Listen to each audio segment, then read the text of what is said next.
बिस्मिल्लाहिर्रहमानिर्रहीम। अस्सलाम वालेकुम। शंघाई कॉन्फ्रेंस के नताइज पूरी दुनिया में ज़ेर बहस हैं। आलमी मीडिया पर यह इम्कान ज़ाहिर किया जा रहा है कि अमेरिका और यूरोप के ख़िलाफ़ चीन, रूस और भारत का एक ताकतवर इत्तेहाद बनने वाला है। क्या ये इत्तेहाद बन पाएगा? और अगर ये बना तो पाकिस्तान कहाँ खड़ा होगा? क्या पाकिस्तान वापस अमेरिकी कैप में चला जाएगा? और इसके साथ ही दूसरा मौजू है कि जिस तरह के हम PTI के सोशल मीडिया पर देख रहे हैं कि शंघाई कॉन्फ्रेंस में उनके मुताबिक वज़ीर-ए-आज़म शहबाज शरीफ को नज़रअंदाज किया गया और उनको अहमियत नहीं दी गई। इस दावे का जो मजाक उड़ाने के अंदाज में किया जा रहा है, कुछ पोस्टमार्टम करेंगे और जो हकीकी सूरत हाल है और अगर ये तासुर है तो उसकी वजह क्या है, इस पर बात करेंगे। और फिर ये कि ये इशू जो चल रहा है, भारत के अंदर क्या रद्द-ए-अमल हो रहा है, वो बहुत हैरानकुन है और मोदी के लिए, नरेंद्र मोदी के लिए सख्त परेशानकुन एक शदीद खाई है जिसमें मोदी की सियासत गिरती जा रही है। तो लेकिन नाज़रीन, प्रोग्राम शुरू करने से पहले पाकिस्तानी फ़ौज का एक हेलीकॉप्टर जो दियामर में गिरा, उसमें 5 अफसर और जवान शहीद हुए, उनके लिए मग़फ़िरत की दुआ है। और फिर पाकिस्तान के सरहदी इलाकों, पाकिस्तान की सरहद के साथ साथ अफ़गानिस्तान के इलाकों में जो बहुत बड़ा ज़लज़ला आया है, बहुत ही हौलनाक ज़लज़ला आया और जिसमें कहा जाता है कि हज़ारों अफराद शहीद और ज़ख्मी हुए हैं, लापता हुए हैं। सरकारी तौर पर तो अभी तक सिर्फ़ 800 साढ़े 800 अफराद की शहादत की तस्दीक हुई है, लेकिन दर हकीकत बहुत ज़्यादा नुकसान हुआ है। और 2007 में जो आज़ाद कश्मीर के अंदर ज़लज़ला आया था, उस का मंज़र हमें वहाँ नज़र आ रहा है। अल्लाह ताला उन सब की मग़फ़िरत करे और अफ़गान उन जो मुसीबत ज़दगान ज़िंदा बच गए हैं उनकी तलाश में आसानी हो। और फिर ज़ाहिर है पूरी दुनिया के मुसलमान अफ़गान भाइयों की मदद के लिए आगे आएंगे। यहाँ मुझे एक बात और करनी है कि कुछ लोग ये कह रहे हैं कि क्या माजरा है कि बर्फ़ गिरती है तो बेचारे मुसलमानों पर, सुनामी आता है तो सबसे ज़्यादा मुसलमान मरते हैं, ज़लज़ले आते हैं तो सबसे ज़्यादा मुसलमान मरते हैं, सैलाब आते हैं तो सबसे ज़्यादा मुसलमान मरते हैं, जंगें होती हैं तो सबसे ज़्यादा मुसलमान मरते हैं। तो वही मिसरा अल्लामा इकबाल का शिकवे वाला, बर्फ़ गिरती है तो बेचारे मुसलमानों पर। दर हकीकत बर्फ़ मुसलमानों पर नहीं गिरती, गरीबों पर गिरती है। और ख़ुद अल्लामा साहब इस हकीकत का एतराफ़ करके गए हैं कि तकदीर के काज़ी का ये फतवा है अजल से, तकदीर के काज़ी का ये फतवा है अजल से, है जुर्म ज़ईफ़ी की सज़ा मर्ग मफाजात, बर्फ़ हमेशा गरीबों पर गिरेगी और ये कुदरती निज़ामी असबाब है। सैलाब आए, सुनामी आए, ज़लज़ला आए, कुछ भी हो, जिसका घर कच्चा होगा वो बह जाएगा और जिसका फार्म हाउस होगा कंक्रीट और लोहे से पिलाया हुआ वो नहीं गिरेगा। जो ताकतवर है, जो हादसे का मुकाबला कर सकता है, वो बच जाता है और जो कमज़ोर है वो मर जाता है। और मुसलमान कमज़ोर चले आ रहे हैं कई सदियों से और इत्तेफाक से उनको हुक्मरान ऐसे ही मिले जैसे हम पाकिस्तान में देखते हैं कि ये 70 बरसों में दरियाई पानी को रोकने का इंतज़ाम भी नहीं कर सके। ये सूरत हाल होगी। और लोग ये भी कहते हैं कि जुर्म तो दूसरे करते हैं, सज़ा गरीबों को भुगतना पड़ती है। तो भाई तकदीर को इससे गर्ज़ नहीं होती कि जुर्म किसने किया है, तकदीर कमज़ोर को देखती है। निज़ाम कुदरत जो है वो सामने आने वाले को नहीं देखता कि वो अच्छा है या बुरा है, वो ये देखता है कि सामने आ गया, कुचल डालो। तो ये बहरहाल अल्लाह ताला अफ़गानिस्तान के मरहूमीन को शहादत का दर्जा दे, उनके गुनाह माफ़ करे, उनकी मदद करे इस मुश्किल घड़ी में। हमारी सारी हमदर्दियाँ, हमारी पूरी पाकिस्तानी कौम की हमदर्दियाँ अपने अफ़गान भाइयों के साथ हैं। तो अब चलते हैं शंघाई कॉन्फ्रेंस में जो चीन में हुई, शंघाई तावन की कौंसल या शंघाई कोऑपरेशन कॉन्फ्रेंस इसका नाम है। ये 10 ममालिक पर मुश्तमिल है और इसमें जो अहम तरीन मुल्क हैं वो चीन और रूस है, रूस के साथ बेलारस है, बल्कि रूस को भी रस ही कहना चाहिए क्योंकि रूस तो हमने इसको म्यूज़िकल शक्ल दे दी है इस नाम को। रूस वाले या रूस कहते हैं या रस कहते हैं। इसी तरह बेलारूस यानी सफ़ेद रूस, बेला का मतलब वाइट, तो रूस और बेलारूस के ताल्लुकात वैसे ही हैं जैसे तुर्की और अज़रबैजान के, फिर चीन है, फिर इंडिया है, फिर पाकिस्तान है, फिर सेंट्रल एशिया के मुल्क हैं। ये दो बर्र-ए-आज़मों का इत्तेहाद है गोया के। और इस कॉन्फ्रेंस के इनेकाद से पहले ही मोदी के चीन के दौरे को आलमी प्रेस में अहमियत मिलना शुरू हो गई थी। पहले मैं ये आपको बता दूं, शहबाज शरीफ वाला पॉइंट पहले ज़रूर ज़्यादा मुनासिब रहेगा कि ये प्रोपेगेंडा किया जा रहा है और ये तासुर बनाया जा रहा है कि शहबाज शरीफ को वहाँ नज़रअंदाज किया गया, उनको अहमियत नहीं दी गई।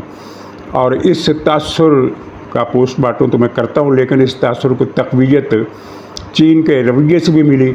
मसलन जो ग्रुप फ़ोटो बना उसमें सदर शीपिंग के एक तरफ 4 आदमी छोड़कर 3 आदमी छोड़कर नरेंद्र मोदी खड़े थे और दूसरी तरफ 4 आदमी छोड़कर यानी 5वें नंबर पर शहबाज शरीफ थे।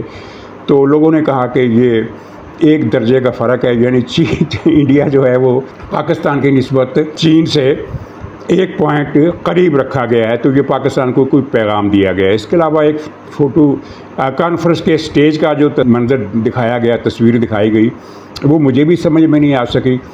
ये ग्रुप फ़ोटो में तो चलिए तकरीबन बराबर रखा गया मोदी को और शहबाज शरीफ को, लेकिन जो स्टेज की तस्वीर थी उसमें इंडिया का झंडा दोनों तरफ 3रे नंबर पर था और पाकिस्तान का झंडा 7वें नंबर पर था। बहुत ज़्यादा गैप था। ये पता नहीं क्या चक्कर था, लेकिन ये हमने देखा वहाँ ये ऐसा हुआ। और ये जो तासुर है कि अहमियत नहीं मिली, उसकी वजह आप समझ लें कि वजह उसकी अहमियत ना देना नहीं है, बल्कि वजह उसकी यह है कि पाकिस्तान का इस कॉन्फ्रेंस में शिरकत करना कोई एक्स्ट्रा ऑर्डिनरी इवेंट नहीं था। ज़ाहिर है पाकिस्तान इस कॉन्फ्रेंस का रुकन है, जिस तरह उज़्बेकिस्तान गया, जिस तरह किर्गिज़स्तान गया, जिस तरह बेलारूस गया, जिस तरह दूसरे मुल्क गए, इसी तरह पाकिस्तान भी गया। तो इसमें ना तो कोई कंट्रोवर्सी थी, ना कोई डिबेट वाला मौजू था, कुछ था ही नहीं। तो पाकिस्तान पर कैमरा क्यों आता? ये तो फिर वही सवाल हो जाएगा, कभी उज़्बेकिस्तान पर भी कैमरा क्यों नहीं आया, किर्गिज़स्तान पर भी कैमरा क्यों नहीं आया, बेलारूस पर भी कैमरा क्यों नहीं आया। कैमरा मोदी पर इसलिए आया कि जो डिबेट थी उसका जो फोकस था वो इंडिया और चीन के ताल्लुकात हैं, क्योंकि पिछली पाकिस्तान और इंडिया के दरमियान जो जंग हुई थी उसके हवाले से चीन और भारत में पहले से मौजूद दुश्मनी और ज़्यादा बढ़ गई थी। इस मरतबा तो दुश्मनी की हद ही हो गई थी। और जिस तरह के आप जानते हैं कि इंडिया में एक कैंपेन चली कि चीन हमारा दुश्मन है, चीन ने हमारी पुश्त में छुरा घोंपा है और चीन ने पाकिस्तान की मदद की है। ये तक कहा गया कि इंडिया की लड़ाई पाकिस्तान से नहीं हुई, इंडिया की लड़ाई चीन से हुई है। हालांकि मारा तो पाकिस्तान ने है। टेक्नोलॉजी अगर चीन की पाकिस्तान के पास चीन की टेक्नोलॉजी थी तो इंडिया के पास भी अमेरिका और फ्रांस की टेक्नोलॉजी थी। तो इसमें क्या अगर इस दलील को मंतक को मान लिया जाए तो उसका मतलब ये है कि पाकिस्तान ने इंडिया को नहीं मारा, अमेरिका को मारा, फ्रांस को मारा। बहरहाल इस कंट्रोवर्सी के बाद और इस मामले को ज़्यादा फिर जो तक़वियत दी, ज़्यादा यानी जलती पर जो तेल छिड़का वो ट्रंप ने छिड़का। उसने चीन और इंडिया को जिस तरह कार्नर करके रख दिया टैक्सेशन के ज़रिए से और दूसरे सिफारती इक़दाम के ज़रिए से, तो उसके बाद ये इशारे मिल रहे थे कि चीन और भारत एक दूसरे के करीब आएंगे ताकि अमेरिका का मुकाबला किया जा सके। अमेरिका ने इंडिया के माल पर मज़ीद टैक्स लगा दिया और टैक्सेशन 50% तक टैरिफ कर दिया। और ज़ाहिर है इसकी वजह से भारत की मईशत को बहुत धचका लगने वाला है और चीन के साथ भी वो यही कुछ कर रहा है। तो फिर इसका मुकाबला करने के लिए चीन और भारत में रूस ने एक राब्ताकारी का काम अंजाम दिया कि आप दोनों करीब आएँ, और वरना ये बहुत मुश्किल था कि चीन और भारत इतना करीब आ जाते जितना कि आए।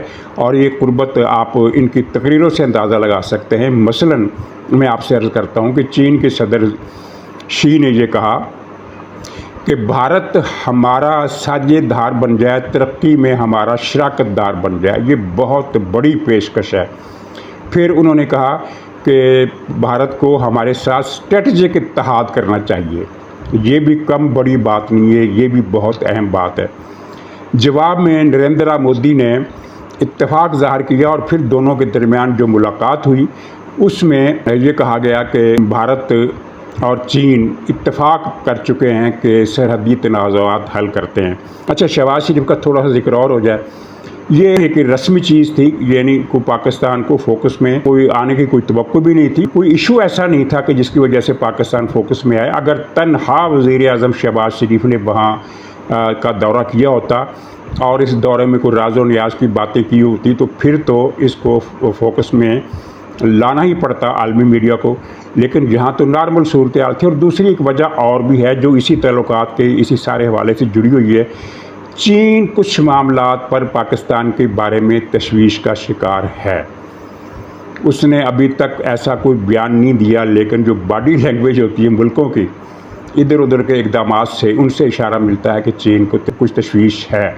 मसलन एक तो जो मिडल वाला जो मामला है चीन ने नहीं कहा, लेकिन बहुत सारे लोग ये कह रहे हैं कि ये ऑफ़र तो चीन को भी की जा सकती थी, चीन भी अच्छे पैसे देता। और दूसरा, इसहाक डार और शहबाज शरीफ साहब की तरफ से जो एक मुतालबा अखबारात में मीडिया में आया और पूरी दुनिया में उस पर बात हुई, वो थी कि सदर ट्रंप को नोबल इनाम दिया जाए अमन के लिए। तो चीन ने, ज़ाहिर है आप समझ सकते हैं कि चीन इस बात से खुश तो नहीं हुआ। और फिर उसके बाद रूस मैदान में आया तो चीन और भारत एक दूसरे के अब करीब आ गए। लेकिन अब सवाल ये है कि क्या वाकई ये इत्तेहाद बन सकता है? अगर ये इत्तेहाद बनता है तो अमेरिका और यूरोप के लिए हकीकी परेशानी का बायस बन सकता है। लेकिन इतना आसान नहीं है ये इत्तेहाद बनाना। अभी सिर्फ कुर्बत हुई है। इत्तेहाद बनाने की दो बड़ी रुकावटें हैं। नंबर एक, दोनों मुल्क कभी एक दूसरे पर एतबार नहीं कर सकते। नंबर दो, जो सरहदी तनाज़ात को हल करने पर इत्तफ़ाक़ किया गया है, ये समझ में नहीं आ रहा कि ये हल कैसे किए जाएंगे, क्योंकि दोनों की पोजीशन बड़ी क्लियर है और वो मसला कश्मीर से भी ज़्यादा पेचीदा है। किस तरह? एक तो इंडिया का ये कहना है कि चीन ने जो अक्सा चीन पर कब्ज़ा कर रखा है वो ख़त्म करे और अक्सा चीन जो है वो भारत के हवाले करे। और इसी तरह चीन ने अरुणाचल प्रदेश, बिल्कुल शमाल मशरक़ में, इंडिया के मशरक़ की तरफ आखिरी कोने अरुणाचल प्रदेश में एक हिस्से पर चीन ने कब्ज़ा कर रखा है और अरुणाचल प्रदेश के 2/3 हिस्से पर चीन का दावा है। इसी तरह अक्सा चीन के साथ साथ लद्दाख के कुछ इलाके पर भी चीन का कब्ज़ा है और चीन का दावा है कि पूरे का पूरा लद्दाख पूरे का पूरा चीन का हिस्सा है और अरुणाचल प्रदेश 2/3 हमारा है। ये दोनों इलाके तिब्बत का हिस्सा हैं, ये वापस से किए जाएं। ये चीन का मौक़िफ़ है। इंडिया का मौक़िफ़ है कि चीन अक्सा चीन भी वापस करे और अरुणाचल के जिस हिस्से पर उसने कब्ज़ा कर रखा है वो भी वापस करे। जबकि चीन कहता है कि अरुणाचल तो इंडिया का हिस्सा है ही नहीं, ये तो तिब्बत का जनूब मशरक़ी कोना है। इस बुनियादी इख्तिलाफ और दावों के दरमियान जो इतना बड़ा गैप है, ये कैसे पूरा होगा? अब एक बात बड़ी क्लियर है कि अगर ये तनाज़े हल करने पर इत्तेफाक हो जाता है तो ज़ाहिर है उसका कोई ना कोई फार्मूला बनेगा। इंडिया को कुछ हिस्सा सरेंडर करना पड़ेगा और कुछ हिस्सा चीन को सरेंडर करना पड़ेगा। चीन में तो चल जाएगा, वहाँ कम्युनिस्ट पार्टी की यकजमाती हुकूमत है और वहाँ कोई इख्तिलाफ कर ही नहीं सकता।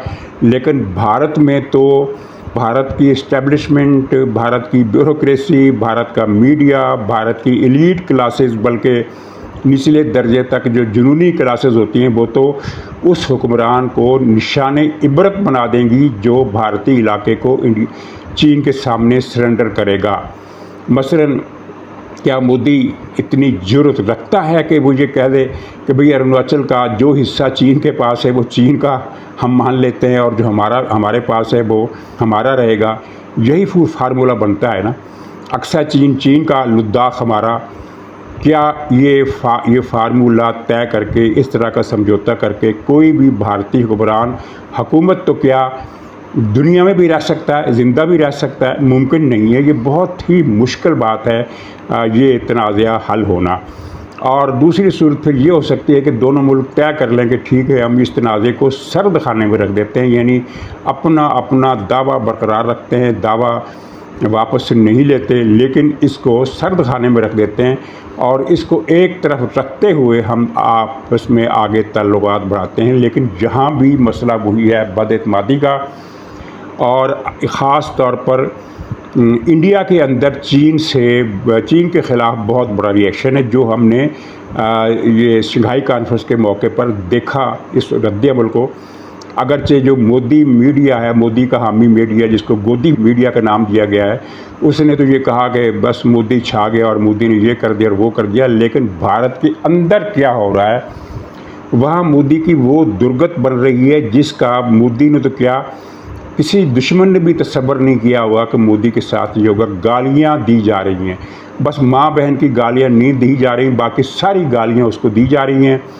और बुनियादी जो नुक्ता है इस सारी गालीबाजी का वो ये है कि मोदी ने, बेशर्म मोदी ने चीन के सामने सरेंडर कर दिया। ये तो कहता था कि चीन हमारा दुश्मन है, ये तो कहता था कि चीन ने पाकिस्तान का साथ दिया, बल्कि पाकिस्तान ने जंग नहीं लड़ी, ये तो चीन ने लड़ी। और ये तो कहता था कि मैं जब चीन को अपनी सुर्ख आंखें दिखाऊंगा तो चीन की हवा निकल जाएगी। तो ये वहाँ जाकर लमलेट हो गया और सरेंडर कर दिया। इसको जूते पड़ने चाहिए, इसको शर्म नहीं आती। यानी 2 मिनट की गुफ्तगू में वो मंज़र नहीं बयान किया जा सकता जो इस वक्त भारत में मीडिया पर जारी है, हर चैनल से। और उन चैनल्स की तादाद हज़ारों में है। यानी एक तो वो जो TV main stream media channel है इंडिया में, यूट्यूब के चैनल बहुत बड़े बड़े हैं, 10-10 लाख की जिनकी डेली, बल्कि 50-50 लाख की व्यूवरशिप है। उन सब पर बेभाव की पड़ रही है मोदी को। इतनी गालियाँ मोदी ने पाकिस्तान को नहीं दी होंगी अपनी पूरी इंतखाबी मुहिम में, जितनी गालियाँ उसको पड़ गई हैं। और ख़ास तौर पर जो कम्युनिस्ट पार्टी है, जो कांग्रेस पार्टी है और जो दूसरी अपोजिशन पार्टी हैं, वो तो शेर हो गई हैं, वो तो धाड़ रही हैं मैदान में कि मोदी तो वापस हम देखते हैं तुम्हारे साथ क्या करते हैं। खैर करना क्या है, अभी तो कुछ नहीं करेंगे, सिर्फ एक एहतजाजी तहरीक होगी, एक रद्द-ए-अमल होगा, एक मजम्मत होगी और इसका भुगतान मोदी को इलेक्शन में भुगतना पड़ेगा। लेकिन अगर मोदी चीन से दोस्ती में बहुत आगे बढ़ गया तो फिर मोदी का क्या हाल होगा, ये अभी देखने वाली बात है। इसलिए मैं ये कहता हूँ, मेरी ये राय है कि चीन रूस भारत इत्तेहाद बन सकता है, लेकिन बहुत मुश्किल वाला मामला है, इतना आसान नहीं है। और अगर ये इत्तेहाद बन गया तो फिर चीन पाकिस्तान के साथ क्या करेगा, क्योंकि इस इत्तेहाद का मकसद तो ये होगा ना कि अमेरिका से हट जाएं, और पाकिस्तान अमेरिका से नहीं हट सकता। इस दौरान जो हमने तअस्सुर कायम किया है पाकिस्तान में, वो कुछ इस तरह का है जैसे पाकिस्तान चीन से थोड़ा थोड़ा पीछे हट रहा है और ये फ़ैसला किया है कि मुकम्मल तौर पर अमेरिका की मोहताजी इख्तियार कर ली जाए। जब नोबेल इनाम देने की सिफारिश की थी, बात उसी दिन लोगों को खटक गई थी कि मामला कुछ दाल में काला काला है और पाकिस्तान चीन से कुछ पीछा छुड़ाने की फ़िक्र में है और अपना सब कुछ अमेरिका के हवाले करने की सोच एक मरतबा फिर गालिब आ गई है। तो चीन फिर इस सूरत में पाकिस्तान को कहाँ खड़ा करेगा, ये भी बात देखने की है, क्योंकि पाकिस्तान अमेरिकी कैंप से बाहर नहीं आ सकता। अब तक तो हमने ये देखा कि बहुत कामयाब पॉलिसी है पाकिस्तान की। कामयाब पॉलिसी कम से कम 2 महीने पहले तक बहुत कामयाब थी कि चीन और अमेरिका में बैलेंस रखना। अब वो बैलेंस कुछ बिगड़ता हुआ नज़र आ रहा है। तो खैर ये सारी सूरत हाल है।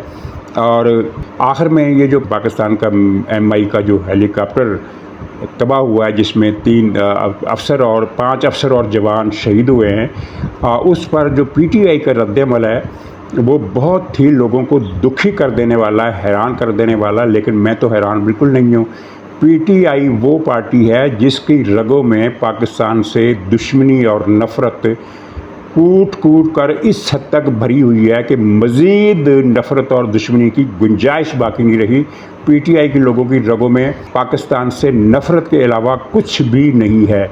उन्होंने जिस तरह जश्न मनाया है हेलीकॉप्टर के इस हादसे का, और जिस तरह फ़ौजियों के, शहीद फ़ौजियों को गालियाँ दी हैं, अपने दिल का गुबार झाड़ा है, जहन्नम में जाने के फतवे दिए हैं, वो बिल्कुल उनकी नेचर के मुताबिक है। आप किसी PTI के आदमी से 15 मिनट बैठकर गुफ्तगू कर लेंगे तो आपको पता चलेगा कि ये तो कोई राक्षस है जो इंसानी लिबास में, इंसानी रूप में, इंसानों जैसे कपड़े पहनकर सामने आ गया। ये इंसान नहीं हो सकता जिस तरह की ये गुफ्तगू कर रहे हैं। तो पाकिस्तान के लिए तो मुसीबतें हैं। ये PTI एक पाकिस्तान के वजूद पर एक कैंसर का फोड़ा है जो ना मिटाया गया तो ज़ाहिर है पाकिस्तान के लिए ये बात तशवीशनाक साबित हो सकती है। और मेरा ख़्याल है कि अब इस फोड़े को काट फेंकने में कुछ ज़्यादा देर नहीं लगेगी। इजाज़त दीजिए, इंशाअल्लाह अगले व्लॉग में फिर मुलाकात होगी। तब तक के लिए खुदा हाफिज़।